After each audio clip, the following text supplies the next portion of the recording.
Versus Shanley. Mr. Burns. Good morning, Your Honors, and may it please the Court. When the District Court granted judgment as a matter of law to Officer Lovett, it committed two elementary procedural errors. First, it violated the mandate rule because Edwards' trial testimony was not substantially different from his deposition testimony.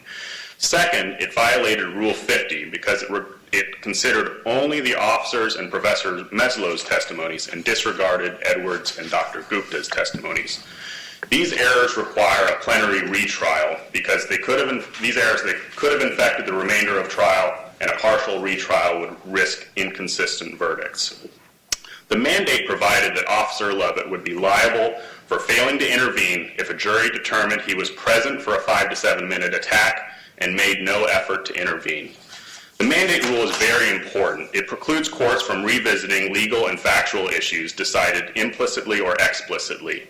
Its purpose is to promote efficiency, finality, and obedience within the judiciary, and the failure to honor its commands can result only in chaos. There's only one narrow, discrete exception that could apply here, and that is that new and substantially different evidence emerged at trial. But that's not what happened here. Both at deposition and at trial, Edwards testified that he did not bite Canine Roscoe, that the bite lasted 5 to 7 minutes, that Officer Lovett was present the entire time in the nearby vicinity. But at the summary judgment stage, there were significant material issues of fact about how long the bite lasts, correct? Absolutely. Okay, and so at the summary judgment stage, when they said if the bite lasted 5 to 7 minutes, then he could be liable for failure to intervene. That was the summary judgment stage, right? Correct. All right, so then we get to the trial, and the jury's got to resolve the disputed facts. Correct. So my question to you is, and I don't know that this is correct, but we're going to focus on that. If, in fact, the jury verdict is sustainable that Mr. Officer Shanley committed no constitutional violation here, it seems Lovett's liability is derivative of that. There can't be a violation of Lovett for failure to intervene if there was never a constitutional violation to begin with.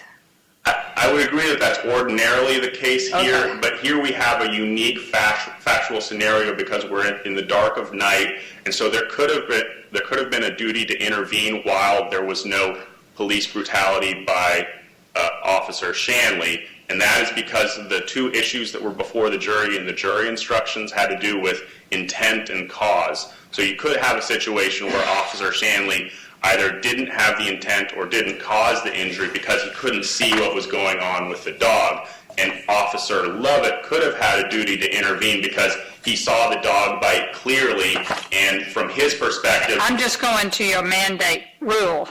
The mandate seemed to me is outside the door because that deals with the disputed facts about how long the event happened, how many bites and how long it happened.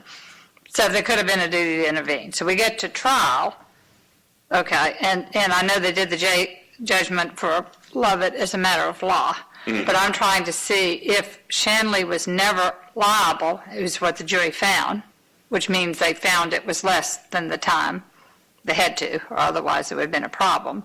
How is there harm to Lovett?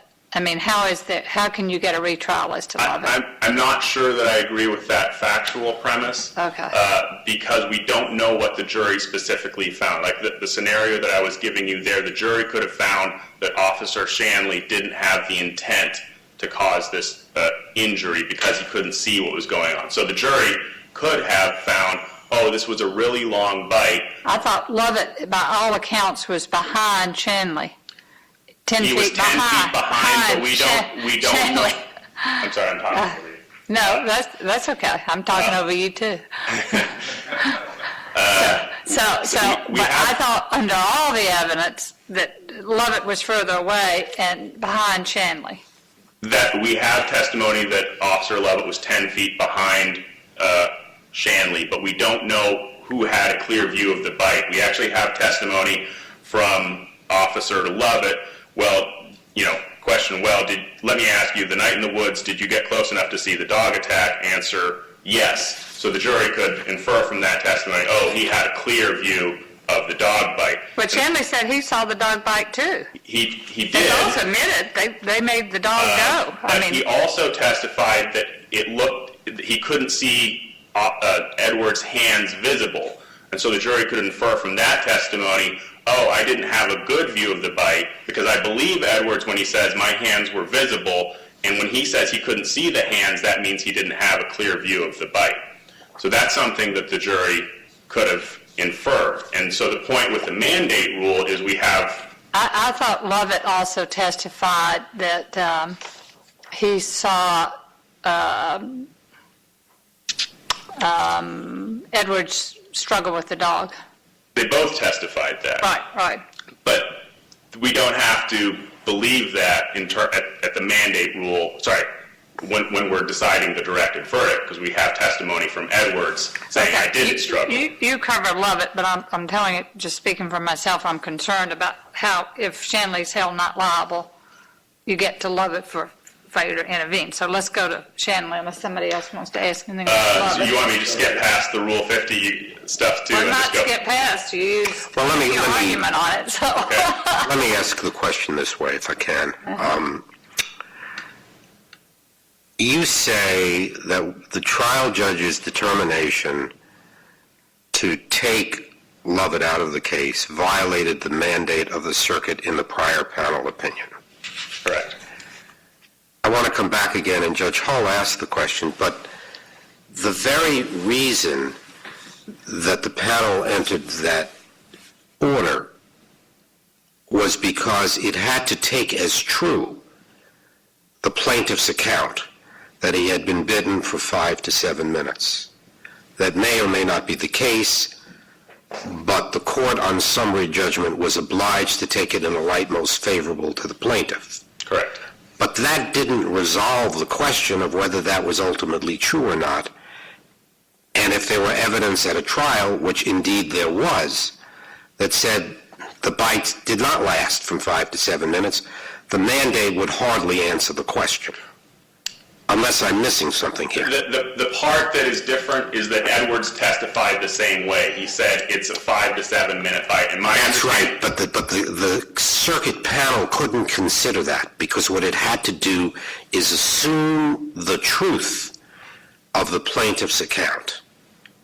Plainly recognize that if that weren't the case and the bite lasted 10 seconds, maybe the result would be different. But then you had a trial and you had evidence that cut both ways, and the jury accepted the defendant's account and rejected the plaintiff's account. I'm hard-pressed to see how the mandate answers the question of whether the district court properly dumped Lovett or not. We're not asking for the court to reverse the judgment and enter judgment in our favor. We're asking the court to vacate the judgment. I understand.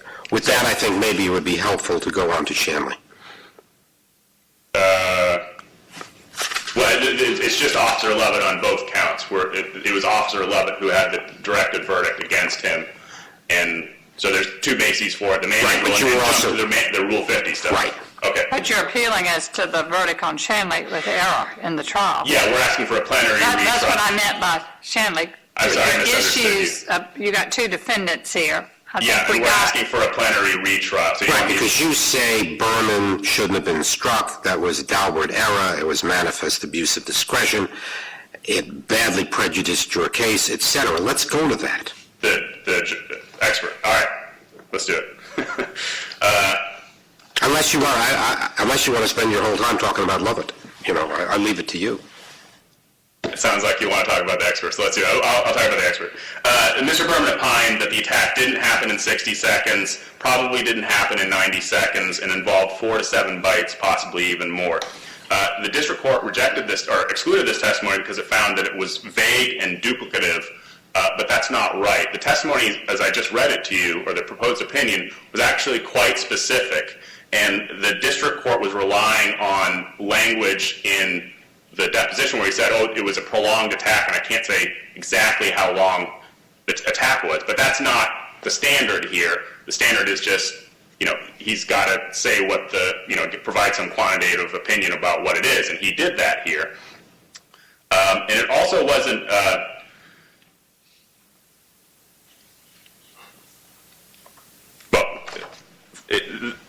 the district court also relied on United States States against Frazier in saying that it was too vague. There that's a different case. This court said that an opinion that something would be expected was vague because it was altogether unclear whether it meant more likely than not, substantially more likely than not, or virtual certainty. And that's just not the case here. We know that he was saying it was a virtual certainty that it didn't happen in 60 seconds. Let me ask the question this way. In Frazier, we said, and I quote, that we review for abuse of discretion the district court's decisions regarding the admissibility of an expert. And we go on to say, indeed, the deference that is the hallmark of abuse of discretion review requires that we not reverse an evidentiary decision unless the ruling is manifestly erroneous. Very substantial burden, even higher than normal just abuse of discretion. Manifest error is the standard in this circuit for overturning a trial court on a Daubert expert issue. Was this manifestly erroneous? Oh, absolutely, Judge. Let me just frame the question sort of the other way and help me with it. I think it's right that Berman says with clarity that it was more than 60 seconds, and he says it's probably more than 90, and then he sort of dries up and says it was prolonged, but I don't know how much longer it was. And when asked the question a couple of different ways, he says, I don't know. Could not a trial judge, in the face of that colloquy, conclude that there was sufficient indefiniteness there without committing manifest error? I don't think so, Your Honor. I think when he said, this is my opinion, that was his opinion. And he was just being an honest expert saying, I can't say exactly how long it was. Well, let's suppose what he had said was, it was prolonged and I can't say what it was. Let's suppose he never even offered, it was more than 60 seconds, I can say that with certainty. It was probably more than 90 seconds, but I don't know how much longer. Suppose all he said was it was prolonged. That should be excluded. So district court would have the power to say that's sufficiently indefinite. That should be excluded, but that's, like we've already discussed, that's not what Mr. Berman testified to. And he also testified as to how many bite marks there were. He did, correct. He said it was 4 to 7 bites. Not bite marks, he said bites. Right, so there's nothing indefinite about that opinion. No, he didn't subsequently say anything that was that contradicted that. Did the district court offer a reason for keeping that portion of the expert's testimony out? Well, the district court didn't mention those specific opinions at all. It just said it's a prolonged attack. Right. It didn't say anything about those quantitative opinions. So it's almost as if the district court didn't read that part of the deposition. And so, assuming it was error to exclude him, we have to look at whether it substantially prejudiced your client and whether there was a fair trial or not. In that regard, am I correct that Dr. Gupta also testified that Roscoe bit Edwards multiple times? The treating physician said that. He didn't say. He said there were multiple bite wounds. Okay. I don't know if there's a difference between a bite and a bite wound. I think he said that there were five bite wounds. He said, Edwards said, sustained, quote, multiple bite wounds, indeed, quote, at least 5 wounds separated, quote, by gaps in between. Yes. And I think the question is, didn't it essentially come out, albeit through the physician rather than through the bite expert? That part could have come out. I just don't know I'm not an expert in dog bites, so I don't know if there's a difference between a bite wound and a bite. Well, it's not just Dr. Gupta, it's also even the defendant's expert admitted that Roscoe bit Edwards multiple times. So the jury heard from several witnesses, well, 2 witnesses, that there were multiple bite wounds. That wasn't really the issue. I mean, did they get to see a picture? I hadn't thought about that. Did they see a photograph? I believe they did. Okay. I think that's Plaintiff's Exhibit 6, maybe? I just don't remember which Okay, exhibit that was. so there were But they definitely saw it two before now. features of the expert's testimony. One was the number of bite wounds. The second was the duration of the attack. Correct. And as to that, the expert that was excluded was prolonged. And so beyond just prolonged, you've got, well, it was at least 60 seconds, maybe, probably 90, but I don't really know. So I got to have abuse of discretion, manifest error when a court says, you don't really know. You just admitted you don't really know. So why is that to exclude that? I didn't read the testimony that way, and I don't think Okay. the district court could have reasonably read the testimony that way. I read the testimony as the expert just being candid and saying, I can't say if it's 65 seconds, 70 seconds. It's the things that I know are that it was at least 60 and maybe I'm 90. going to quote what Berman says. I'm not going to give a specific number because truthfully, I can't. And I think that's what caused him to get excluded. He was very candid. Yeah, but that candor is not, well, like I said, that candor is not something that undermined what he said. Like his opinion was 60 seconds or 90 seconds. That was the bookends on the... No, it was, I can't really say. It was at least 60, probably more than 90, but I can't really give you a specific number of any type because I don't truthfully know. But anyway, we'll have to look at it. We read that differently, if that's all Okay. right. Can I come back again for one moment to Judge Hull's question?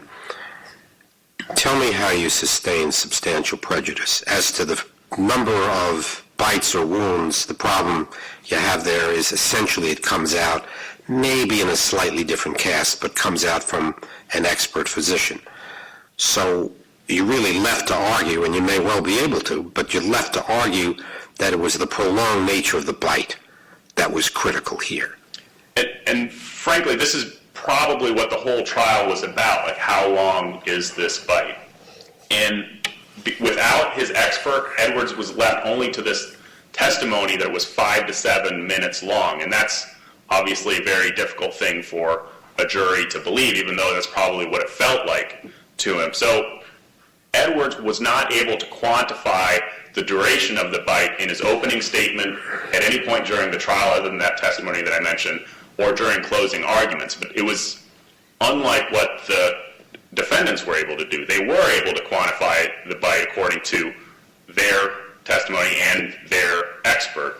And they basically, because the defense expert was able to say, oh, a 5 to 7 minute bite would sever somebody's limbs, it essentially created this case where the plaintiff was a liar because his perception of the event didn't have expert support, but the defendants, their perception of the event did have expert support. So we essentially had a trial on an uneven playing field. What was that plaintiff's opinion?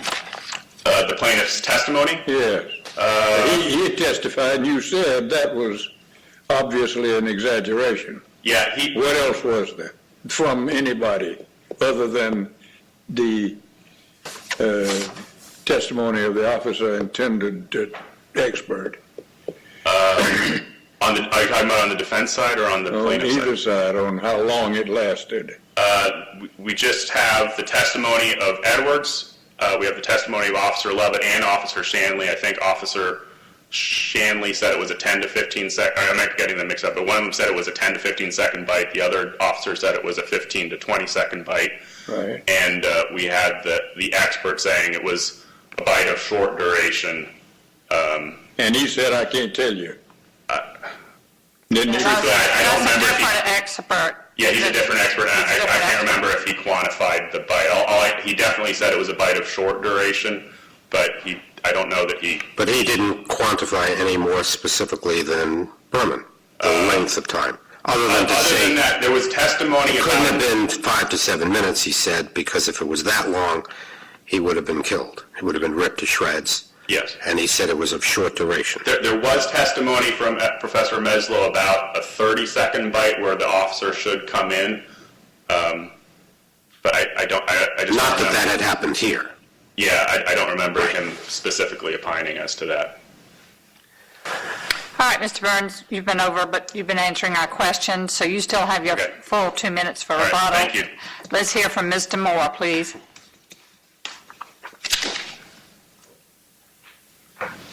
May it please the court. I'll jump right to the issue of prejudice because I think that's the key issue here. I'll start with... Let me ask it sort of as a preface. Do you agree that the judge was a little too quick on the trigger in shooting Berman down and keeping him out? No, I do not agree with that at all.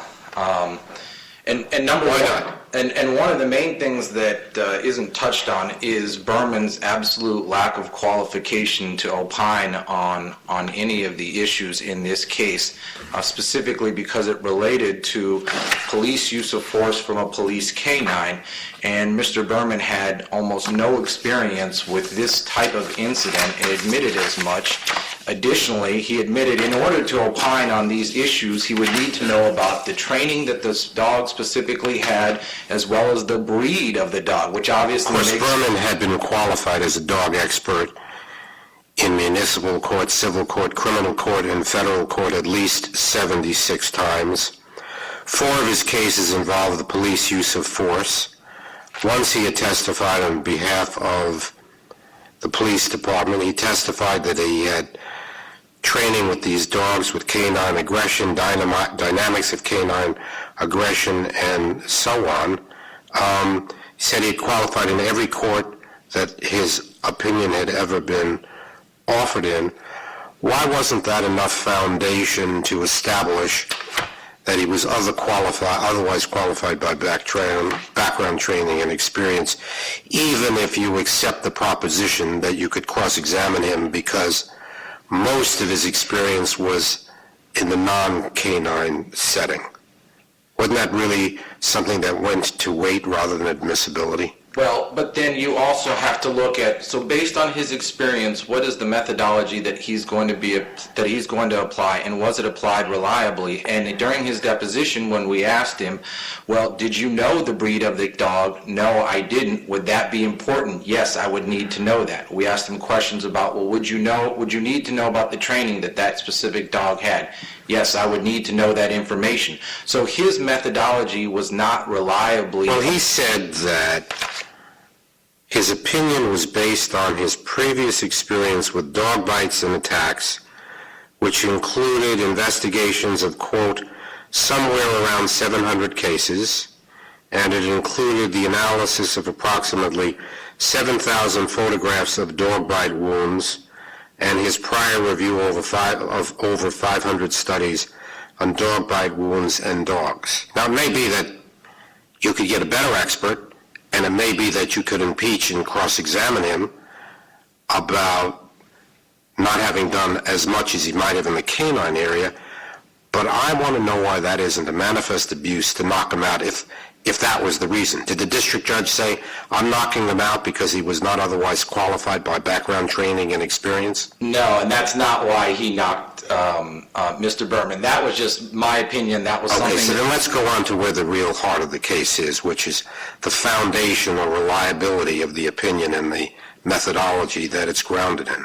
Because that's really what the argument is about, isn't it? That's right. And, Okay. And again, as it relates to those underlying, whether he reliably applied that methodology, and in admitting that he didn't know about the training of the dog or the specific type of dog that was used in this case, my argument was that the methodology was not reasonably applied. But you mentioned something else, and this is kind of going off a bit, about he could have gotten a better expert. And in fact, he did get a better expert in Dr. Gupta, who testified at trial reliably based on his experience, significantly more experience with treating police canine wounds, and testified, in my opinion, this was a serious bite, multiple bites, at least, what was it? At least 5 wounds that... See, now, I think that's very relevant to the question of whether he sustained substantial prejudice on the issue of the number of bites sustained. Berman said 4 to 7 bites. This guy said multiple wounds, 5 wounds. There isn't a lot of difference there. And I don't see how you can really argue that's substantial prejudice. I think the other argument, though, is the one I want you to help me with, which is the prolonged nature of the bite. The heart of his case was not that he was bit, but that the biting went on savagely and for too long a period of time. And the only person, other than the plaintiff himself who was being bit and would not be the most reliable witness to estimate time while he was being bit, half a minute of a dog bite would seem like eternity. The only other witness that he had to establish the prolonged nature of the bite was Berman. Now, the problem, you say, is that Berman's account was indefinite or unclear, but it was clear at least to the extent that he said it lasted more than 60 seconds, probably more than 90. That was with sufficient definiteness, wasn't it? Those two opinions are as definite as you can be, aren't they? If they're taken just as those, but if you read the deposition transcript, I mean, I remember the questioning trying to get him to give me a specific time, and him. Well, but couldn't I say with absolute candor, if you're going to ask me whether it was 3 minutes or 4 or 5, I cannot tell you that to a reasonable degree of scientific certainty. But I can tell you with absolute certainty that it lasted more than 60 seconds, I'm sure of that, and probably more than 90. I'm not as certain that it was more than 90, but it's more likely than not more than 90. Isn't that an opinion with sufficient definiteness, at least as to 60, because the officer says it was like 10 or 15 seconds, and here was expert testimony that collided with that. Given the totality of Mr. Berman's testimony, and again, taking into account his qualifications, which I know you may disagree with me No, about. I'm just asking the question. You may be right about qualifications, too. So taking into account the totality of his testimony, I don't think his testimony that it may have been 60, probably not more than 90, but No. He didn't say maybe 60. He said with certitude that it was more than 60, didn't he? If I'm recalling incorrectly, I thought he was sure that it was more than 60, and he was probably of the view that it was more than 90. And so even taking all of that, but you take into account the totality of the circumstances given the methodology applied, his credentials, Well, that was his conclusion. His opinion was it was more than 60 and probably more than 90. But in reading the trial record, it's clear part of the concern is that he has had 700 bites, but he's only done 4 police bites because people sue on dog bites all the time. Okay, there are a lot of dog bites that aren't police bites, and he admitted he'd only done 4 police bite cases. Okay, so that was number one. And he said in police bite cases, they normally get on and hold the whole period of time. He said that's what police dogs typically do. They hold. They don't let go.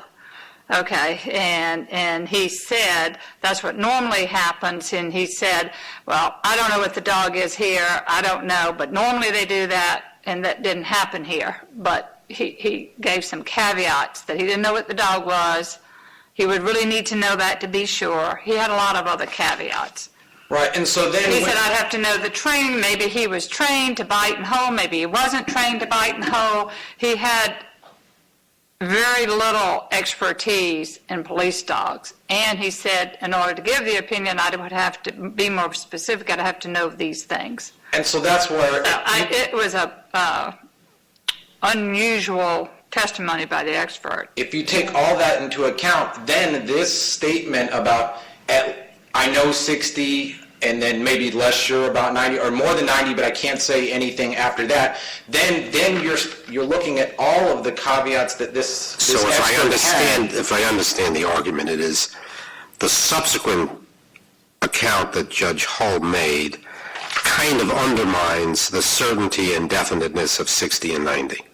Right, the totality of, and again, still going back to that, the reliability of the methodology employed here, then the uncertainty about the timing, it just draws that further into question, so that we don't have this. Frankly, I'm not so sure. I probably would have admitted it. I would have probably let it go to the jury and done something that let the jury decide as to love it. I wish that would have happened. Yeah, mean, that's just I know. it. That's what I can correct it afterwards, and I'd probably put Berman in. I mean, what's the point? Let the jury decide. You can always do something post-verdict.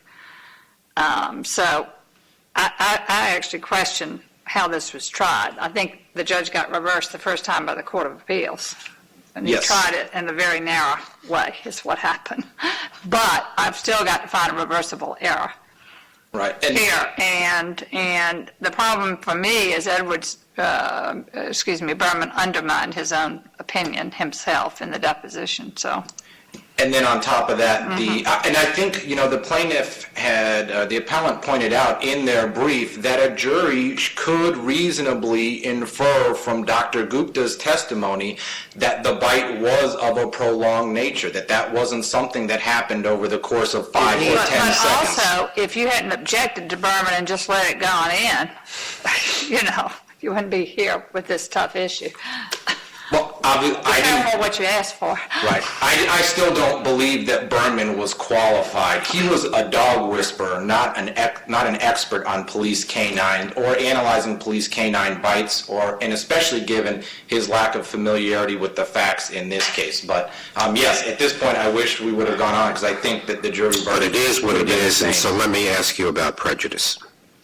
And I'm not focusing on, again, the number of bites, because Gupta says in substance, although not exactly the same way, what Berman would have said.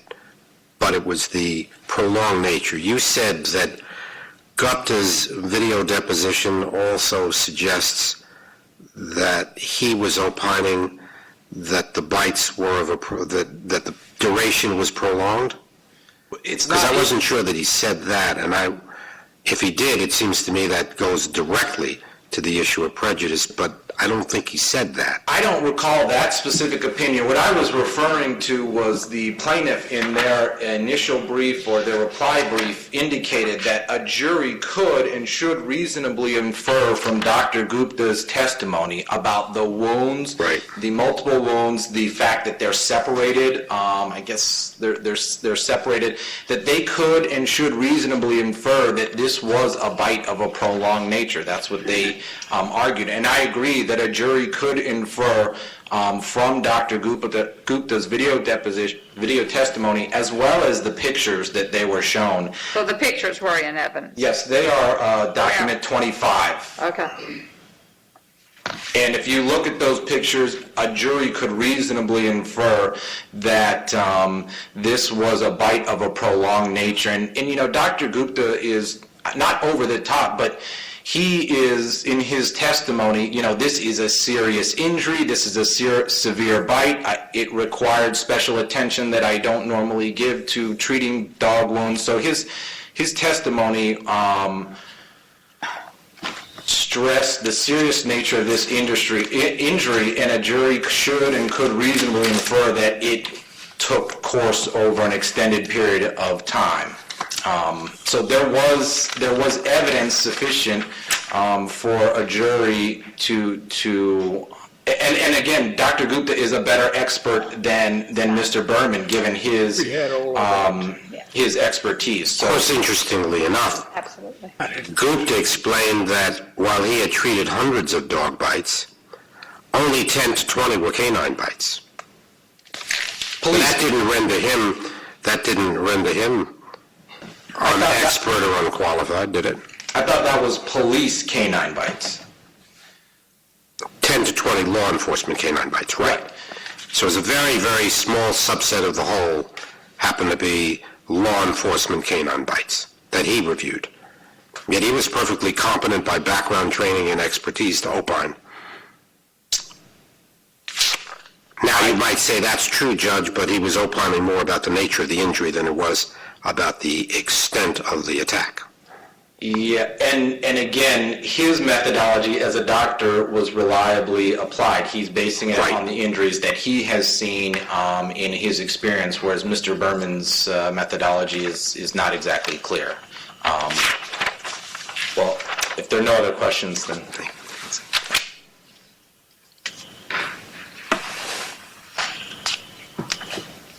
Mr. Burns, and the pictures are here, I see them. Those are the pictures. Those were Is this filed what in the went to the district. jury? Yeah. I believe those went to the jury. I just don't know which trial exhibit that was. That was filed with the summary judgment papers. Okay, But I believe those pictures did go to the jury. okay. Judge Hall, you talked about how Mr. Berman undermined himself and how there were Well, caveats in his that's opinion. the argument. Right, and I think those are all questions that are supposed to be resolved by the jury after vigorous cross-examination. I think that's a proper basis for cross-examination, but it's not a proper basis for excluding an expert's opinion under, the Supreme Court standards. Let me ask you this question on prejudice, on the prolonged nature of the attack. Was it not fairly inferable from Gupta's testimony that the attack occurred over a prolonged period? It was also fairly inferable, or directly inferable from Edwards' testimony, because he said it was 5 to 7 minutes. No, I understand that, but to the extent that someone might say Edwards' account is less credible as to the length, was not there expert testimony from Gupta that made essentially the point, although more implicitly than you otherwise wanted to bring out from Berman? I don't think it's enough to undermine the substantial prejudicial effect. He was talking more, like we discussed, about the number of bite wounds, and I don't think that anything that Dr. Gupta said would have added anything additional to the pictures of the bites themselves. Well, he says the following. He says that the wounds were very extensive and complex, with areas of full thickness tissue loss. It went on a couple of inches deep. Edwards suffered a very, very severe injury. His tendons and muscles were exposed. The tissues just basically were chewed up by the dog bites. Edwards suffered puncture wounds, laceration wounds, and other injuries. The dog bites are more jagged and less clean than from a knife. Finally, he concluded that he has sustained multiple bite wounds, at least 5 wounds, separated by gaps in between. Did the lawyer for the plaintiff argue that you could infer the prolonged nature of the attack from this? Was that argument made? And if it wasn't, couldn't it have been? I don't believe it was, but I'm not 100% sure about that in the closing Were arguments. you the trial lawyer or just? I was not the trial, I was the appellate lawyer. Okay. Could one have fairly drawn the inference that the attack was prolonged from the extensive nature of the wounds over a large portion of his leg? Or would that be an unfair inference? I'm just getting to the prejudice question. I understand exactly what you're getting at, Judge.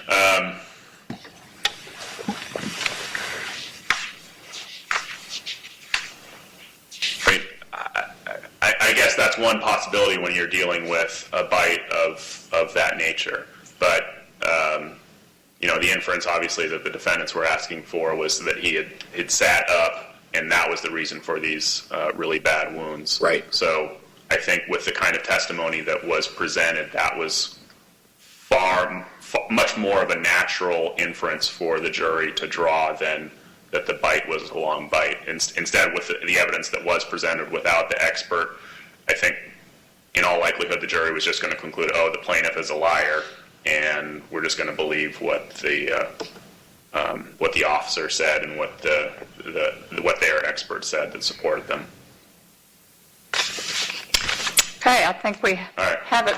Thank you very much. Thank you, Mr. Burns. The last